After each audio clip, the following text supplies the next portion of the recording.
Hey guys, it's Simon Robacker. Just wanted to make a short video on setting the valve lash for a EJ257 engine for a Subaru STI. Mine came out of my 2005 STI, which is a 2.5 H4. Comes in a couple of the other Subaru vehicles, but mostly STIs. And this pretty much applies for them from, I'd say, about 2003 to about 2013, I want to say. Just a couple little pointers to point out for you, just to make it a little bit easier, is all the heads are actually labeled. They've all got an imprint on the side here. This one says 204. And then your cam caps, each removable part that comes off of this head actually has a number on it as well that matches up to that. It says 204 here on this whole assembly. And then each one of these cam caps actually says, this one says 204 on it as well. It's important to remember that when we are switching the cams out and removing things like that, that we keep, first of all, everything in order. The second thing is that once we put things back, we need to make sure we're putting the correct cams in the correct area, and that we're putting these cam caps in the correct way, because it's really, really easy for us to, first of all, since there's two of them, switch them this way, and also accidentally put them in upside down. You don't want to do that. And the way you can tell if you're doing it correctly or not, each one of them will have a number. This one says 4I204. The 4 represents your camshaft,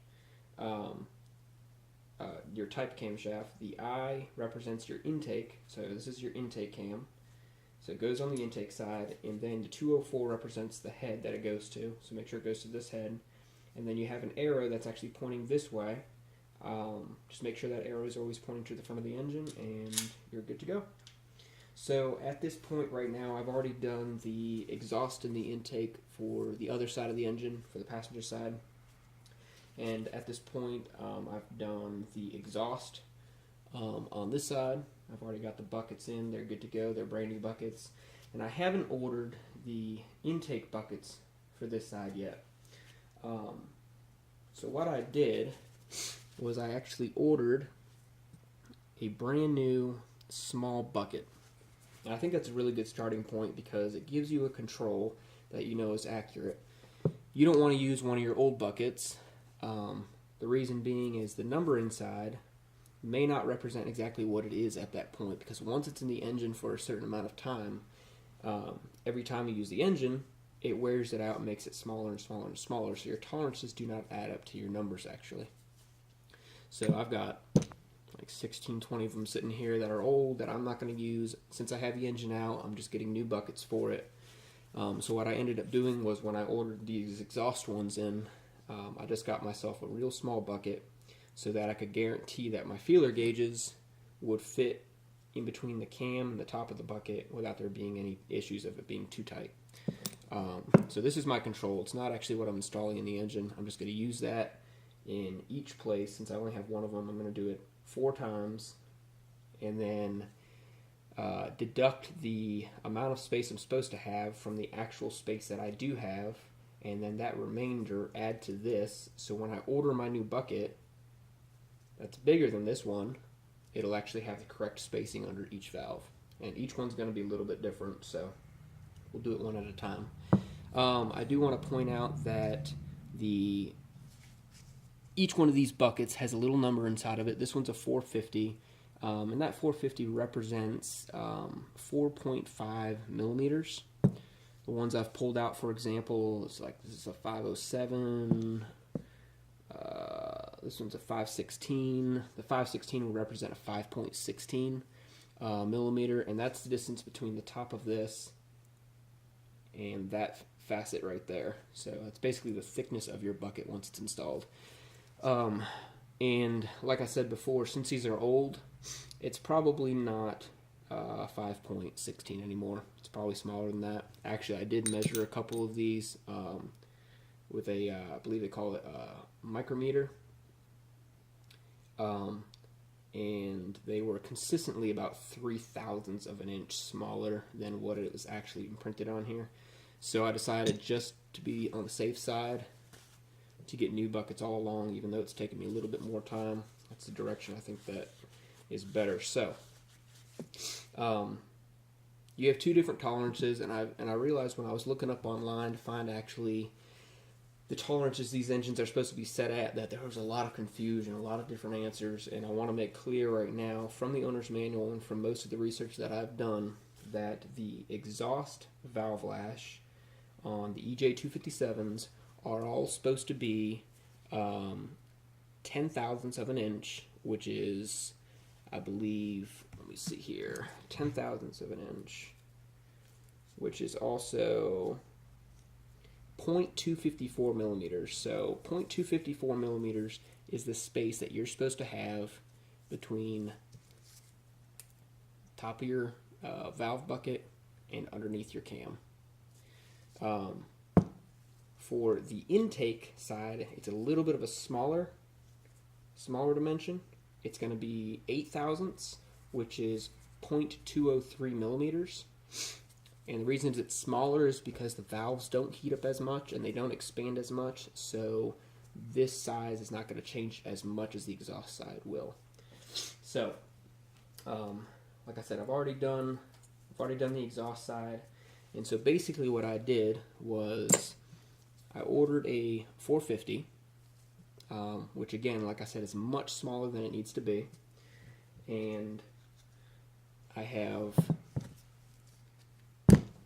decided to use that. I'll just put it into place, and once I put it into place, I'll put the cam in, and then I will check that tolerance, and I'll come up with something with the feeler gauges. I'll come up with something much bigger than I need as far as your valve lash goes, but that's actually good because then all I can do is some simple math and come up with a number, and then I'll go online. I actually use IAG Performance and also Flat Iron Tuning for all my Subaru needs. They're both really great companies. They both really helped me out a lot. I've ordered a lot of stuff from them, and most of the time they'll have those buckets in stock. They'll send them to you individually, and also remember the buckets themselves cost about 25 bucks a piece. So, and there's 90 something different kinds of them as far as your sizes go. So make sure you just don't rush this part at all, because the last thing you're going to want to do is reorder or put in the wrong thing and then have an issue occur with your engine. So I'm going to leave this camshaft in, take this one out. And basically what I'm going to do is I'm going to take my 450 bucket, which I know to be accurate because it's brand new, so that's my control, and I'm going to use a small bit of assembly lube, like so, and I'll make sure your buckets are, they're not dry, because this is an all aluminum engine. If you put it in dry, you might have some issues. Also, I want to make sure that you all know when you do this type of, when you're actually checking the valve lash and actually getting these measurements, it's really important to have the head actually installed on the short block. You have to have it torqued down. The reason being is once you torque down these heads, they actually twist to conform to the block a little bit, and that small bit of contortion can actually change your sizes. So the last thing you want to do, again, like I said, they're expensive. The last thing you want to do is just take the engine head, put it on a table somewhere, do this type of measuring, and then when you go to install it, have all the measurements be changed. It's going to be a lot of wasted time. So get your head installed on your short block beforehand, and make sure that every time you're taking a measurement, you're torquing the camshaft down correctly. I believe that the camshaft caps are supposed to be at 10 and 6, I believe, is the number for them. So, take my camshaft here, and what's also nice about these camshafts, in case you get them disorganized, this one says L-IN, and it'll either say L-IN or R-IN, that's right hand or left hand intake, and then it has an EX instead of an IN when it's your exhaust. So Since I'm doing the intake on the left-hand side, which is the driver's side, I know that the LIN is what I need. And clean where your journals sit on it real quick. Make sure everything's clean, and after you clean this, you want to make sure that take a teeny bit of lube, doesn't have to be much, just enough to keep it from being dry against each other, and then give it a good spin. Alright, now it's ready to go. I have my control cap in there, my control bucket in there, and just carefully, you don't want to force this, make sure your lobes are pointed up. There you go. So that should be good there. And then you want to, again, like I said, make sure it says I on the top of this cap. It's intake, which is on the top here. Make sure your air is pointed this way. Put that on. And also take your big cap here. Make sure those journals are clean. If you need some extra lube, definitely lube. Top these up a little bit more.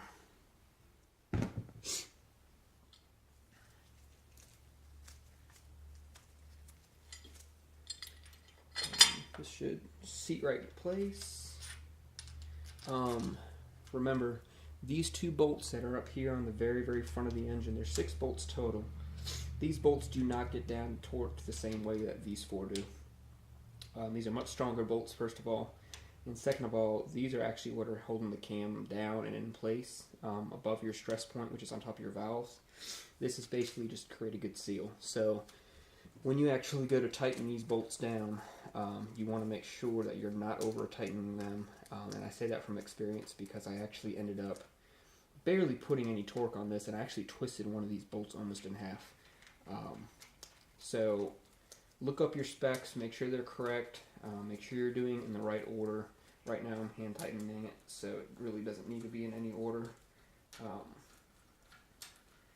just snug them down like that, and then I kind of have a good idea about how much torque needs to be put on these things. It's about 10, I would say about 1 foot-pound, and maybe a little bit more than that. So I just kind of go from the top middle one, snug it down, bottom middle one, snug it down. Now these ones you got to be careful on. They will strip out and they will twist. So top left, just give it a good snug. Then you go over here, you can put a little more torque on this one. You go to the right bottom, snug it down. You go to the left bottom, a little bit of torque on that. And you go to the right top, snug it down. Now your cam should still move. It might feel a little stiffer, but it still should move with you moving it by the lobe. You shouldn't have to put a lot of torque on it to get it to move. If you have to put a lot of torque on it, you're probably binding up somewhere, and I would immediately stop and kind of redo everything to make sure that you're not messing up. This is all aluminum, so if you end up messing up something, binding it up, it might be real expensive. So, and it's probably pretty easy to do. So here comes the next part here. Make sure that this lobe is pointed directly up, the one we're measuring, and we're going to go, ideally, the gap underneath here should be, for the intake side, should be a .008, which is a 0.203 millimeter. Obviously, I know it's not going to be because I've got a really small valve bucket in there right now. So I'm going to go start a little bit bigger. I'm going to go to a .018, an 18 thousandths inch, which is a .457 millimeter. And when you check these, you don't want to push too hard. If it have to push too hard, then like that right there, that's not going in. So you don't want to push too hard because you can fit the wrong size in there, and if you give it too much force, it'll actually push the valve actually down because it's spring loaded. You'd have to give it a good amount of force, but if you end up pushing it down, it's not the accurate size. You just want this to just float in there. And remember when you're doing it too, it's really easy to put it at an angle like this. You don't want to do that. You want to make sure that this is exactly parallel to the top facet on top of your valve bucket when you put it in. You want it to just slide in there, a little bit of resistance maybe, and that's about it. So I'm gonna try the one step smaller on there. That one's too tight as well. So let's go to we'll go pretty good small. We'll go a couple sizes smaller. This is 14 thousandths of an inch. That one slides in there really nice. That actually feels like the right one. You'll get a feeling, and you actually know how it's supposed to feel once you've done a couple of them. So I'll go one size bigger and see if, yeah, that one you have to force in there to get it to go. So this measurement here, let's go back to the one I had previously. What I previously had in there is a 0.356 millimeter, and that is a good fit there. So you just want to slide it in there, get a little teeny bit of resistance. So now we got to do our math. So ideally I want a 0.203 in there. So what I need to do is take the measurement I need, 0.203, and deduct it from the measurement I got, which was a 0.356, and that gives me a 0.153. So I need to make this cam bucket, or this valve bucket, 0.153 bigger than it is right now, and then my clearance will be accurate. So that's the math you want to do. So this is a 450 bucket, so that is a 4.5 bucket, and I have to add 0.153 to that, and that gives me 4.653, and then you normally just want to round down. So that would be a 4.65. Of course, the number I got was a 4.653, so I can bring it down to a 4.65 bucket, which means that I need a 465 bucket. So I write down 465, and when I go to order the bucket, that's the size I need, a 465. If I take this back off and I remove my 450 and put my 465 in there, check the clearance, it should be exactly 0.203, or at least close to it. You always want to make sure when you're doing this, if you can't get it right on the dot as far as your number goes, that you're at least going a little bit bigger. The last thing you want to do is get a bucket that's too big and your clearance be too small, because then when the heat of your engine expands your valves, these cams will actually end up binding on you, and that could be pretty much a self-destructing engine at that point. So anyway, if you have any questions, shoot it in the comments. I've done this a couple times, and again, I just wanted to make it easier for anybody who was who's looking for an all-together tutorial on how to do it. Good luck with your build. Thanks.